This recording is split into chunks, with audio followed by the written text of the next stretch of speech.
दोस्तों जय माता दी। आज हम बात करने वाले हैं मघा नक्षत्र के जातकों की, जिसके चारों चरणों में होती है सूर्य महाराज की सिंह राशि। और ये नक्षत्र पितृ सत्ता का नक्षत्र माना जाता है। सर्वतोभद्र चक्र के द्वारा हम फरवरी माह का भविष्य फल कथन करेंगे और कैसे बेहतर करेंगे, सुधारेंगे। यहाँ पे वेद होता है, समझने की जगह अब वेद हो रहा है, ये देखिए। और जिससे ये सर्वतोभद्र चक्र जो 81 खानों की कुंडली है, पूरा समझना है A to Z, तो नीचे डिस्क्रिप्शन में लिंक है, जाके वहाँ पे मेरा एक रिकॉर्डेड कोर्स है, वो ले लीजिए और आप 10 से 15 दिन में पूरा समझ जाएंगे इसे। तो सुनिए, यहाँ पे पितृ सत्ता का नक्षत्र होता है। ओम पितृभ्या नमः का आपको जप करना चाहिए। ये जो बरगद का वृक्ष है ना, इसकी पूजा और सेवा करनी चाहिए। और एक बात, दक्षिण दिशा में तिल मिला के जल आपको जरूर चढ़ाना चाहिए। तो मैं बात कर रहा हूँ सर्वतोभद्र चक्र की। 81 खानों की कुंडली होती है और यहाँ पे वेद होते हैं पंचकों के। 5 पंचक होते हैं आपके।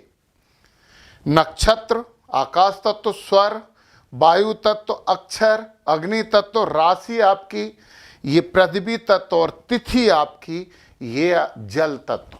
ये पंचक मैंने यहाँ बनाए हैं। ये तिथि है, ये राशि है, ये अक्षर है, ये नक्षत्र है और ये स्वर है। ये 5 बना दिए। अब आपको टेंशन नहीं होना चाहिए, ये वेद होगा, इनका वेद होगा तो आप प्रभावित होंगे। अच्छे ग्रह वेद करेंगे तो आपको सुख और आशीर्वाद देंगे। क्रूर ग्रह वेद करेंगे तो आपके लिए समस्या उत्पन्न करेंगे। उनसे बचने के हम उपाय समझेंगे। 5 हो गए। अब वेद कैसे होता है? हर ग्रह वेद करता है त्रियग वेद, ऐसे चलता है। कोई सा भी ग्रह वेद करेगा, ऐसे करेगा या ऐसे। मार्गी होगा तो इधर वेद करेगा, बकरी होगा तो इधर वेद करेगा। आप समझ लीजिए। अब इसके बाद और ध्यान से सुनिए। राहु, केतु, सूर्य और चंद्रमा। चंद्रमा की बात नहीं किया, हर दिन नक्षत्र बदल लेता है। ये जो वेद करते हैं ना, इधर भी करते हैं, इधर भी करते हैं और सामने भी करते हैं। 3 वेद करते हैं। मतलब यहाँ से लाइन खींचेंगे और यदि हमारा पंचक उसके लाइन से टच हो गया तो हम बोलेंगे वेद हो गया और फिर हम उससे प्रभावित होंगे। इतनी सी बात आपको बहुत अच्छे से समझ में आ गई है। तो यहाँ जो क्रूर ग्रह होते हैं ना, वो राहु, केतु, शनि और मंगल और सूर्य क्रूर ग्रह माने जाते हैं। सूर्य कम क्रूर ग्रह होता है और बाकी ग्रह आशीर्वाद देते हैं। वो आपके इन पंचक में से किसी को वेद करेगा तो आपको आशीर्वाद देगा। चलिए हम देखते हैं। सबसे पहले राहु महाराज की बात कर लें। क्यों? क्योंकि क्रूर ग्रह है और पूरे समय एक ही नक्षत्र में रहने वाले हैं, नक्षत्र नहीं बदलेंगे। तो राहु महाराज सदविषा नक्षत्र में है। ध्यान से समझिए, कोई दिक्कत नहीं है, ये राहु हैं। अब मैंने क्या बताया? वेद करेंगे। ए इधर देख रहा है, वेद कर रहा है मतलब इधर देख रहा है। इधर भी देखते हैं और सामने भी देखते हैं। राहु की ये जो वेद है उसमें आपके पंचक कहीं से भी प्रभावित नहीं हो रहा है। मतलब राहु आपके पक्ष में है। राहु आपको बिल्कुल भी समस्याएं उत्पन्न नहीं कर रहे हैं। खुश हो सकते हैं आप। चलिए, राहु के बाद दूसरा वेद हम देखते हैं केतु महाराज का। केतु क्या कर रहा है? केतु भी 3 दिशा में वेद करते हैं। केतु है हमारे पूर्वा फाल्गुनी में। केतु पूर्वा फाल्गुनी में, यहाँ पे केतु रख लो। ये केतु हो गए।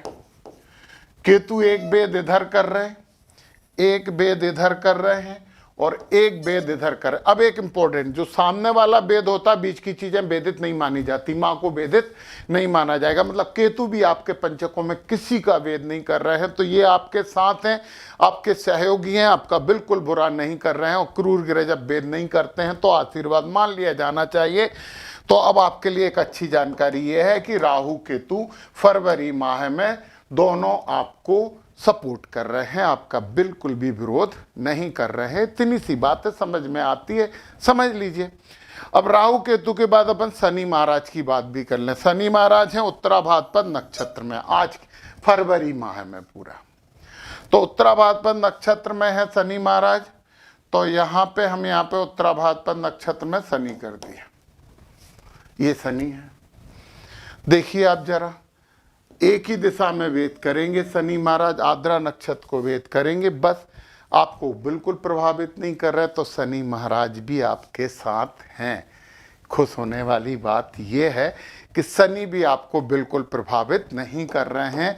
और जब राहु केतु और शनि साथ होते हैं ना, तो सिंह राशि वालों इस महीने में उपलब्धियां प्राप्त कर लीजिए। उपलब्धि का महीना है। अब अपन सूर्य की बात कर लेते हैं। सूर्य की, सूर्य है श्रवण नक्षत्र में। सूर्य यहां है, श्रवण नक्षत्र में है, तो एक दिशा में वेद कर रहे हैं यहां पे, और आपके पूरे पंचक वेद कर रहे हैं। सूर्य 3 दिशा में वेद करते हैं, 4 को वेद कर रहे हैं। श्रवण नक्षत्र में कब तक है सुनिए। श्रवण नक्षत्र में है केवल 6 तारीख तक, फरवरी के 6 तारीख तक। सूर्य भगवान ऑफिसर क्लास और उच्च वर्ग समस्याएं उत्पन्न कर सकता है। बचने के लिए सूर्य भगवान को जल दीजिए, आदित्य हृदय स्तोत्र का पाठ करिए। ये केवल 6 फरवरी तक की बात है, और 6 फरवरी के बाद सूर्य महाराज अपना नक्षत्र बदल लेंगे और फिर आ जाएंगे धनिष्ठा नक्षत्र में। यहाँ सूर्य आ गए, और जब यहाँ सूर्य आ गए तो फिर देखिए आपको बिल्कुल वेद नहीं कर रहे हैं और आपको आशीर्वाद प्रदान कर रहे हैं। मतलब 6 फरवरी के बाद सूर्य आपके पक्ष में खड़े हो जाएंगे। कुछ बड़ा काम कर लीजिए, बड़ा नाम कर लीजिए, समाज में मान सम्मान प्राप्त होने वाला है और होगा ही।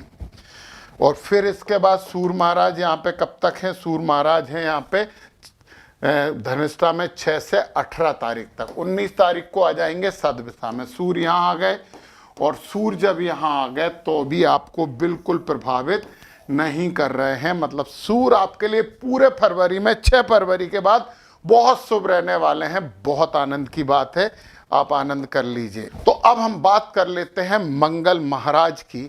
और मंगल महाराज बैठे हैं यहाँ श्रवण नक्षत्र में। मंगल महाराज जब श्रवण नक्षत्र में मंगल बैठे हैं तो इधर वेद करेंगे, आपको बिल्कुल प्रभावित नहीं कर रहे हैं, आपके पक्ष में है मंगल महाराज। और श्रवण के बाद फिर ये 14 तारीख को आ जाएंगे धनिष्ठा में। मंगल यहाँ आ गए और 14 तारीख को आके मंगल यहाँ पे भेद करेंगे, तो मंगल आपके पक्ष में है। इस फरवरी माह में मंगल भी आपको सुविधा दे रहे हैं, आपको आशीर्वाद दे रहे हैं। बहुत अच्छी बात है। अब मंगल के बाद हम अगली बात कर लेते हैं गुरु महाराज की। गुरु है पुनर्वसु नक्षत्र में, यहाँ पे गुरु हैं और ये अच्छे ग्रह हैं, तो फिर हम अच्छा काम कर लेते हैं। कुछ ये वाला कलर ले लेते हैं। ये हैं गुरु, और गुरु बकरी हैं, तो इधर वेद नहीं करके इधर वेद कर रहे हैं, तो आपको आशीर्वाद नहीं दे रहा है। परंतु जब मार्गी होंगे तो फिर आपके स्वर अक्षर को वेद करेंगे और आपके लिए शुभ हो जाएंगे। तो अभी भी अशुभ नहीं है तो शुभ भी नहीं है, सीधी सी बात है। तो गुरु न्यूट्रल हैं थोड़े समय के लिए, जब तक बकरी हैं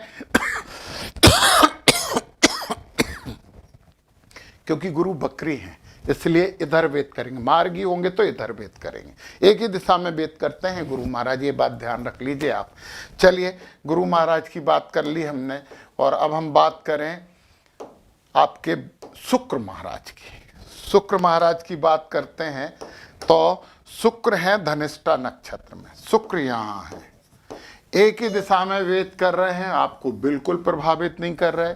फिर सददिशा में आ जाएंगे, यहाँ शुक्र आ गए तो फिर आपको ये बिल्कुल वेद नहीं कर रहे हैं।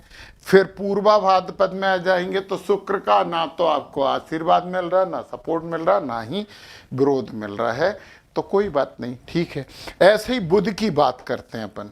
यदि बुध महाराज की बात करते हैं तो बुध है धनिष्ठा में। बुध यहाँ है तो यही वेद होगा, आपको प्रभावित नहीं कर रहे हैं। फिर इसके बाद बुध आ गए 7 में सददिशा में, तो भी आपको प्रभावित नहीं कर रहे हैं।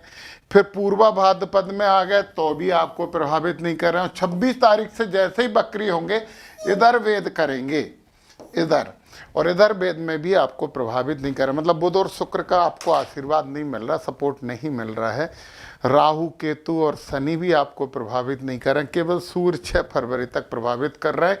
जितना कर्म करोगे उतना फल मिलेगा।